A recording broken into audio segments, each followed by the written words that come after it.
Bem-vindos à aula de telefonia. Esta é a nossa primeira aula na radiotelefonia do Alentejo. E escolhemos para o primeiro tema desta primeira aula um tema de grande atualidade no período em que estamos a viver e que se prende com a questão das vacinas, a vacinação. Convidámos o médico de saúde pública, Dr. Augusto Santana Brito, e as senhoras enfermeiras de saúde pública, a senhora enfermeira Rita Leão e a senhora enfermeira Conceição Pimenta. E estamos aqui nos estúdios da radiotelefonia do Alentejo para falar um pouco sobre as questões da vacinação. Agradecemos aos nossos convidados a presença aqui connosco e iremos colocar algumas questões no sentido sempre de proporcionar uma oportunidade de as pessoas terem informação fidedigna e com isso a poderem aprender alguma coisa, neste caso em particular, de educação para a saúde. Senhor Dr. Augusto Santana Brito, o que são vacinas e como é que elas atuam no nosso corpo? Boa tarde. Uma vacina basicamente é um produto biológico, é um produto que é fabricado com a intenção de vir a fornecer proteção contra uma determinada doença. Portanto, cada vacina é específica de uma certa e determinada doença. A sua composição é variada, mas assim, essencialmente o que é que elas contêm é digamos, um agente, podemos chamar-lhe um agente, que é muito semelhante ao micro-organismo causador da doença e que engana o organismo. Engana no bom sentido, ou seja, quando a vacina é inoculada, o organismo recebe aquela substância biológica que pode ser o vírus atenuado ou pode ser a bactéria, a capa, uma parte do invólucro, uma proteína, para ser mais correto, do invólucro da bactéria, pode ser uma toxina do próprio micro-organismo. Portanto, quando essa substância entra em contato com o organismo, vai desencadear as reações do sistema imunitário, ou seja, do sistema de defesa do nosso organismo. E essa reação fica como uma memória. Ou seja, se um dia a pessoa tiver contacto com esse micro-organismo, o organismo vai reagir imediatamente, construir as suas defesas, produzir as substâncias necessárias para eliminar esse risco. Isto é uma descoberta relativamente recente, enfim, este termo é mesmo, enfim, pode ser um pouco elástico, e é basicamente como muitas outras coisas na ciência, que nasce da observação e da experimentação. Em que momento é que surgiram as vacinas? Ok. Um pouco de história, digamos, desta... O que está descrito, e enfim, que faz lei, é século XVIII, Inglaterra, um aprendiz de médico, que na altura eram cirurgiões dentistas, não é? Um aprendiz, um jovem chamado Edward Jenner, reparou que as pessoas que lidavam com vacas, muito em especial as leiteiras que faziam a ordenha das vacas, não tinham varíola. Não tinham varíola, que na altura era na altura e ainda hoje era uma doença, enfim, pelo menos desfigurante. Sim. Mas muitas vezes mortal. Portanto, as pessoas que contraíam a varíola tinham uma doença bastante grave que podia matar, mas que pelo menos as deixava com marcas para o resto da vida, bexigosos, como se chamava na altura. E o Jenner reparou que as leiteiras inglesas eram todas bonitas, não tinham a cara marcada pela varíola. E começou a observar e a estudar e chegou à conclusão que as pessoas que contactavam com o gado produtor de leite, muito em especial as pessoas que faziam as ordenhas, que eram as leiteiras, tinham uma forma de varíola muito atenuada, que era a varíola bovina, que era própria das vacas. Então o Jenner, com um misto de... hoje em dia se calhar chamavam-lhe louco, não é? Decidiu fazer uma experiência. Agarrou numa criança com 8 anos, uma criancinha com 8 anos, e inoculou-lhe, através de um preparado feito com o pus de uma ferida de uma vaca com varíola, inoculou esse preparado na criança. Sim. E esperou. A criança desenvolveu a varíola atenuada bovina. Sim. A seguir, ele não faz mais nada, inocula-lhe o pus de um doente de varíola. E teve uma grande sorte, porque a criança não adoeceu nem morreu. E, portanto, realmente foi aqui um momento em que, isto é possível de fazer. Portanto, vamos atuar com um micro-organismo ou com parte desse micro-organismo que seja mais suave, vamos despertar no organismo uma reação que depois responde à doença, à série, não é? Portanto, é um bocado esta a história do... Muito bem.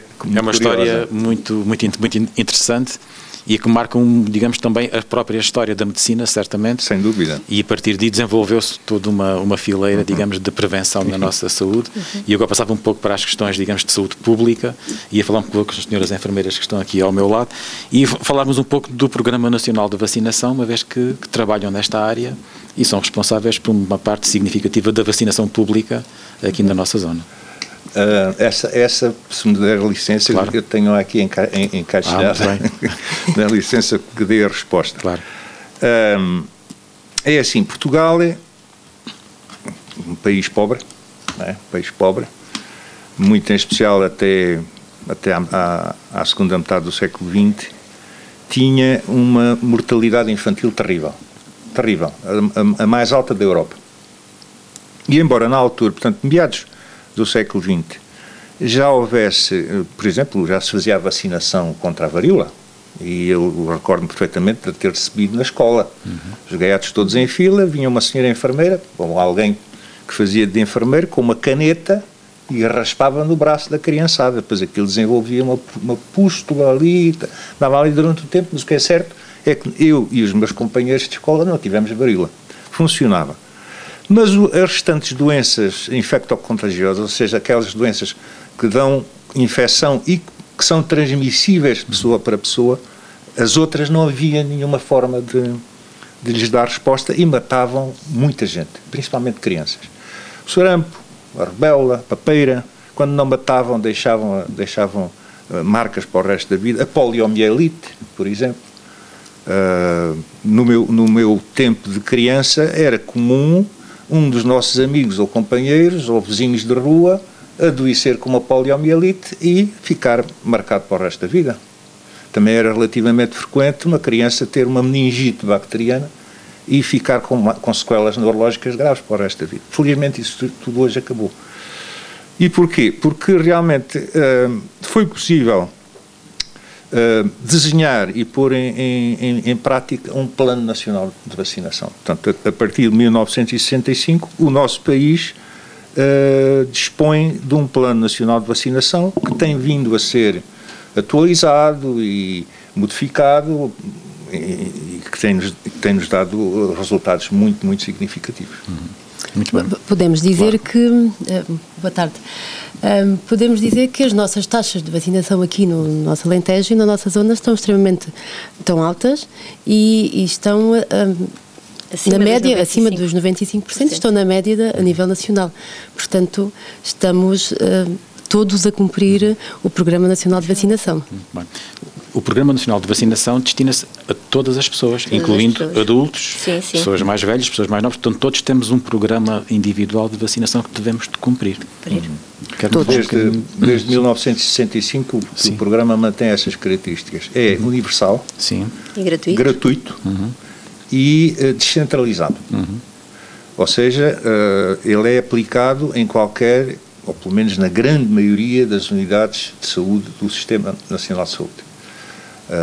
Há equipas de vacinação, em certas circunstâncias as equipas até se deslocam para junto da comunidade para fazer esta ou aquela intervenção. Essas características, portanto, o gratuito, o descentralizado universal e universal têm-se mantido e são realmente uma marca do nosso Programa Nacional de Vacinação e que tem dado excelentes resultados. Muito bem. Senhora Enfermeira Conceição Pimenta, quer-me dar exemplos de vacinas que administra regularmente nas pessoas que vão ao seu serviço? Sim. Em crianças administramos várias vacinas, porque as crianças aos 2 meses, aos 4, aos 6, aos 18 e aos 5 anos e 10 anos fazem as vacinas. E depois, e são várias, e depois também fazemos as vacinas no adulto, que é a vacina da difteria e do tétano. Portanto, é essa vacina que os adultos fazem ao longo da sua vida e que agora com o PNV, que foi alterado em 2017, passou de ser de 10 em 10 anos e passou de 20 em 20. E todos nós temos uma caderneta? Sim, todos têm o cartão de vacinas com o seu histórico todo e aqueles que vão sendo atualizados, portanto está lá tudo. E um registro? Sim. E o registro informático. O novo programa do E-Vacinas. Sim, muito bem. Se me permite aqui meter o Godilho, temos uma coincidência muito feliz entre o Programa Nacional de Saúde Infantil-Juvenil e o Programa Nacional de Vacinação. Ou seja, muitas das datas que estão preconizadas para a avaliação de saúde de uma criança coincidem com a data de vacinação, o que facilita o trabalho a toda a gente. Claro, não é? Claro. E é mais um reforço para a adesão. Claro, muito bem. Falamos agora um pouco da vacina que neste momento está a ser tomada por muitas pessoas. Penso que muitos de nós já tomamos essa vacina, que é a vacina da gripe. Gostava que me falassem um pouco desta vacina, da importância de ela ser tomada por alguns grupos específicos e, digamos, qual é, no fundo, a taxa de prevenção, a taxa, digamos, de segurança que ela apresenta e que justifica que haja uma maciça adesão, neste momento, a esta campanha de vacinação da gripe. A vacinação da gripe realmente é de extrema importância e segura. Ronda isto porquê? Porque vai prevenir com que a gripe atinja complicações estas que podem levar ao internamento e muitas das vezes graves complicações que podem levar mesmo ao óbito. E é isso que nós com a vacina da gripe queremos prevenir. Deve ser tomada por todas as pessoas, mas existem realmente grupos de maior risco e esses grupos de maior risco estão recomendados, são quem? São pessoas com idade igual ou superior a 65 anos de idade, são pessoas com algumas doenças crónicas, estas doenças crónicas tais como diabetes, insuficientes renais, pessoas que estão imunodeprimidas, que podem estar a fazer sob tratamentos de quimioterapia, portanto, são essenciais serem vacinados.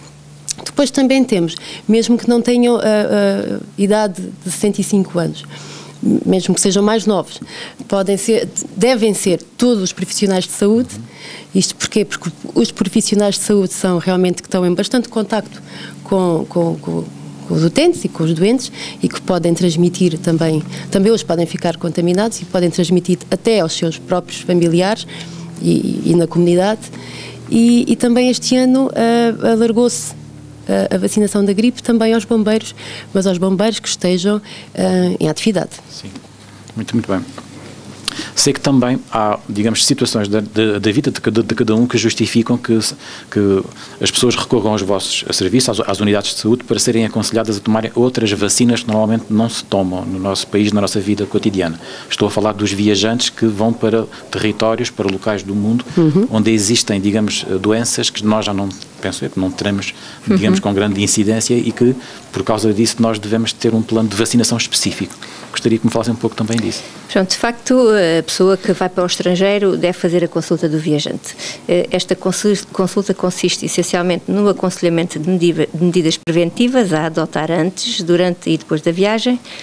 Estas medidas incluem então a vacinação, informação sobre a higiene individual, cuidado a ter com a água e os alimentos que ingerem. E outros aspectos para que a pessoa deva estar alerta quando viajem. Também devem ser fornecidas informações sobre a assistência médica e segurança no país de destino e aconselhamento sobre os primeiros socorros, que o viajante deve levar consigo. Serve também para avaliar as condições de saúde do viajante antes da viagem, nomeadamente as grávidas, as crianças, os idosos e pessoas com doenças crónicas sob medicação. Para prestar esta assistência médica após o regresso e diagnosticar problemas de saúde, possivelmente que serão contraídos durante a viagem. Esta consulta também serve para administrar as vacinas, incluindo a vacina da febre amarela, e passar o respectivo certificado internacional. A vacina da febre amarela é obrigatória para países como a África, estou-me a lembrar de Angola, e Angola tem ido para muita gente trabalhar para lá, América Central e América do Sul. Esta vacina da febre amarela é administrada na própria consulta do viajante, viajante e tem um custo associado de 20 euros. Relembro que nós temos em Évora temos uma consulta do viajante que funciona no Centro de Saúde das Portas das Viz e todas as segundas-feiras e as quartas-feiras num período de manhã ou de tarde. Muito bem. Gostava que me falasse um pouco da vacina do sarampo. Tem havido alguma, digamos, literatura nos jornais que tem referido, digamos assim, algumas famílias que optam por não dar a vacina do sarampo aos seus filhos, e eu gostaria que, digamos, que nos esclarecessem acerca dessa matéria, que as pessoas que nos estão a ouvir e que nos estão a ver pudessem ter o conhecimento adequado para saberem como devem fazer. Ok. Esse tipo de movimentos sociais não se manifestam só contra o sarampo. É um movimento que neste momento está a levantar alguma questão em relação às vacinas como um todo. Aparentemente poderá haver uma explicação fácil para isso, que é o facto de hoje já não se vê crianças morrerem com sarampo. Hoje já não se vê crianças morrerem ou ficarem incapacitadas com poliomielite. Ou uma criança que tem uma meningite porque tem uma meningite porque tem uma infecção meningocócica. E este fato, que ao fim e ao cabo se deve em grande parte às vacinas, está bem que há outros fatores, os fatores de melhoria das condições socioeconómicas também pesam, mas em grande parte se deve à existência de um programa nacional de vacinação. De certa forma faz as pessoas esquecerem-se do risco que representam essas doenças. Eu tenho, por exemplo, já agora, se me derem licença, uma historiazinha da minha experiência pessoal como médico de saúde pública. Foi em 2017, não, 2000, pronto, um destes anos, não foi há muito tempo. Tivemos aí umas notificações de sarampo. Na altura acho que havia uma epidemia grave de sarampo em Inglaterra, precisamente porque as pessoas deixaram de se vacinar, e nós tivemos aqui umas notificações. E um dos trabalhos do médico de saúde pública é, para já, confirmar ou não a existência da doença. Depois tentar perceber de onde é que ela veio e para onde é que ela pode ir, não é? O chamado inquérito epidemiológico. E a mim, calhou-me, um dos casos para fazer a avaliação era uma família diferenciada, residente aqui nos arredores de Évora, que tinha uma criança com 4 anos de idade, se não estou em erro. Eu desloquei-me à residência, a criança estava a dormir num quarto à parte, a mãe levou-me lá ao quarto, a criança acordou e eu observei a criança. E, na altura, a sensação que tive é que a criança não tinha sarampo. E o pai, que estava, entretanto, que se juntou ao grupo, disse assim: doutor, olhe, fico muito satisfeito, porque eu, para mim, o sarampo, o pai já era uma pessoa, era mais velho que a mãe, portanto, uma pessoa que passou na altura em que sarampo toda a criança tinha. Eu, para mim, o sarampo era uma coisa muito simples, mas eu depois fui à internet e comecei a ler umas coisas e fiquei muito assustado. Realmente a criança não tinha sarampo. O quadro de sarampo, nós neste momento, com a falta de sarampo que temos, os nossos médicos de família não conhecem o quadro clínico. Isso foi depois confirmado com exames laboratoriais que os familiares se prontificaram a fazer, mas isto significa que realmente a doença está tão afastada da comunidade que deixou de haver o risco. E deixando de haver o risco, as pessoas não pensam nas formas como se podem proteger para um risco que não existe para elas. Não é? Claro. Para elas não existe o risco, não vale a pena proteger-se. Portanto, essa é uma das causas que leva as pessoas a afastarem-se do cumprimento do PNV. A outra tem a ver também com os chamados fazedores de opinião. E, por exemplo, há um caso paradigmático de um investigador, um médico investigador inglês que publicou há relativamente pouco tempo um artigo numa revista muito conceituada, foi em 1998. Este investigador publicou um artigo assinado por mais 10 ou 12 colegas que ligava ligava a vacina a um conjunto de perturbações, nomeadamente no espectro do autismo. Este artigo fez furor, não é? De tal maneira que a vacina que foi posta em causa, que é a vacina que protege as crianças do sarampo, papeira e rubéola, na Inglaterra deixou de se fazer, num número muito significativo de situações. E como resultado voltou a aparecer o sarampo. Epidemias graves, que aliás depois alastraram à Europa. Este artigo foi depois verificado que tinha um conjunto de erros metodológicos graves, o que em gíria científica se chama cherry picking. Portanto, andaram à procura de situações, escolheram situações que fossem favoráveis às conclusões. E, para além disso, havia conflitos de interesse. Portanto, o artigo foi retirado da revista, entretanto, uma parte significativa dos assinantes do artigo retiraram-se também. Portanto, agora, isto fez escola, digamos, este artigo fez escola, e hoje em dia quem vai, por exemplo, ao Facebook ou qualquer outro meio de comunicação, encontra grupos organizados contra as vacinas. Normalmente não há bases científicas para digamos, suportar esse tipo de toda a evidência científica que existe e que é válida aponta exatamente em sentido oposto. É sempre, digamos, preferível. Por exemplo, nós aqui em Portugal, desde 2015, que a OMS reconheceu a erradicação do sarampo em Portugal. Portanto, foi uma vacina introduzida no PNV em 1973, houve uma campanha intensa de intervenção, vacinação de crianças, não sei o quê, e em 2015 foi considerado erradicado o sarampo. Em 2017 tivemos casos, como estão recordados. A maior parte deles foram casos importados. Por exemplo, aqui no Alentejo tivemos o caso de uma criança, aqui no nosso distrito, uma criança romena, que veio da Roménia com o sarampo. Adoeceu cá. Agora, o que é facto é que esses casos, que foram cerca de 30 casos, não deram origem a epidemias. Não deram origem a epidemias. Porque as pessoas estavam... Porque nós estávamos vacinados, protegidos. Ou seja, em média, cada caso contagiou 2 pessoas. Se não houvesse um plano nacional de vacinação, em cada caso, em princípio, teriam originado 18 infecções. Portanto, isto marca bem o valor, o interesse de se manter um plano nacional de vacinação e que ele seja cumprido. Felizmente, a nossa população, pelo menos aqui na nossa comunidade, não encontramos ainda uma grande resistência nem uma grande adesão às ideias anti-vacina. Mas pode acontecer, não é? Quanto a mim será um erro, francamente. Portanto, o princípio básico e a evidência científica, digamos, que está disponível, mostra é preferível sempre a vacinação de acordo com aquilo que está estabelecido no Plano Nacional de Vacinação. Já agora, se me licença, ponho outro exemplo que nos demonstra a eficácia e o interesse de um Plano Nacional de Vacinação, que é o caso do tétano. Sim.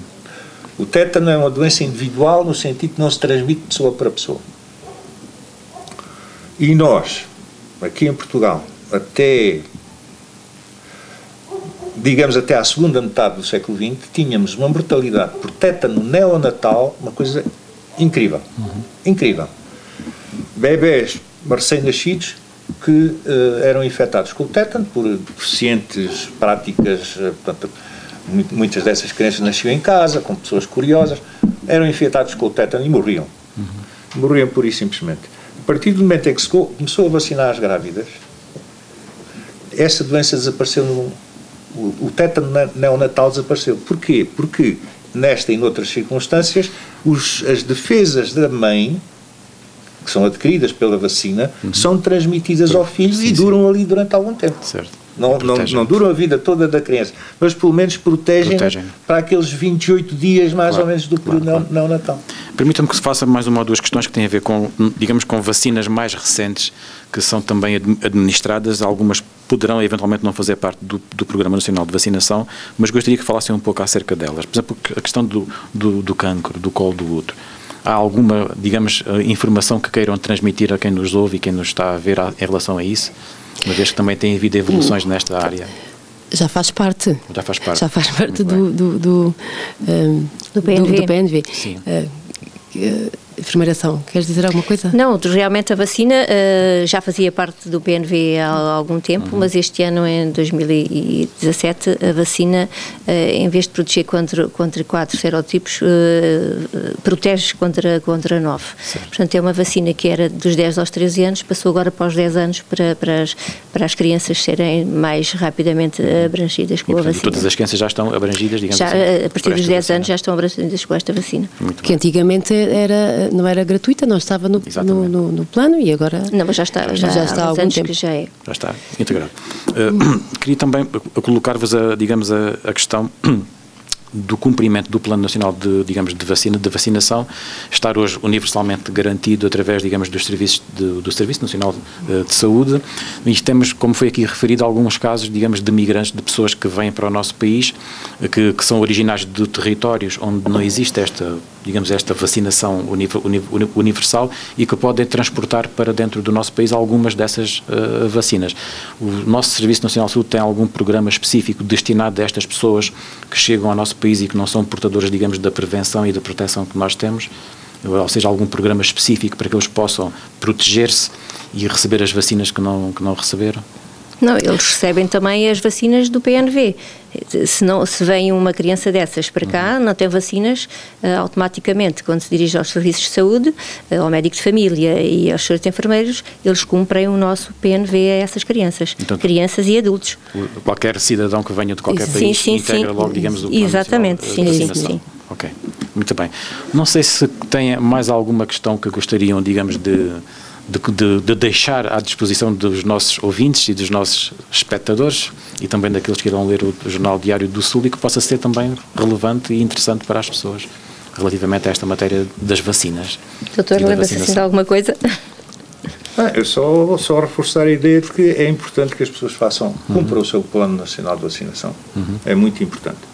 E quem ainda não se vacinou para a gripe ainda podem vacinar até ao final do ano cívico.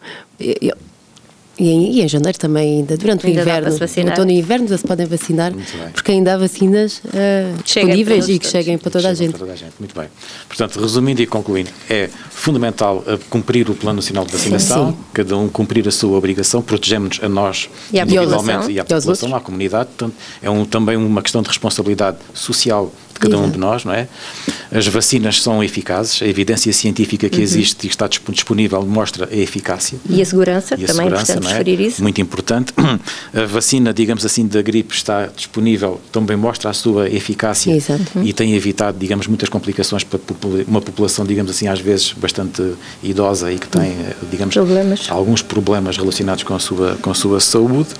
A questão das vacinas dos viajantes devem ser cumpridas, consulta do viajante e, digamos, o estabelecimento de um plano individual de proteção e, no fundo, com as vacinas nós vivemos mais tempo, vivemos com mais qualidade de vida e, portanto, vale a pena. Vale a pena sermos vacinados. Muito bem. Nós queremos agradecer-vos a vossa disponibilidade, o vosso serviço público também, já agora, e, digamos, dizer-vos que temos muito gosto em transmitir esta informação para todos aqueles que nos estão a ouvir e que nos estão a ver através da Radiotelefonia do Alentejo, da Web TV do Diário do Sul, do Jornal Diário do Sul e também através da Universidade Popular Túlio Espanca, para quem esta emissão vai chegar de maneira muito privilegiada e que vai ser também objeto de estudo e digamos, de trabalho pedagógico com as pessoas que participam, no sentido de que também elas possam ter mais conhecimento e difundi-lo nas suas comunidades para que todo o vosso trabalho também tenha réplica naquilo que são, digamos, os comportamentos diários e cotidianos das pessoas. Todos contribuirmos, viveremos todos um pouco melhor. Muito obrigado pela vossa presença aqui, pela vossa informação. Da nossa parte também, muito obrigada. Muito obrigado. E um abraço e até à próxima aula de telefonia com a parceria do Diário do Sul, da Rádio Telefonia do Alentejo e da Universidade Popular Túlio Espanca da Universidade de Évora. Um abraço.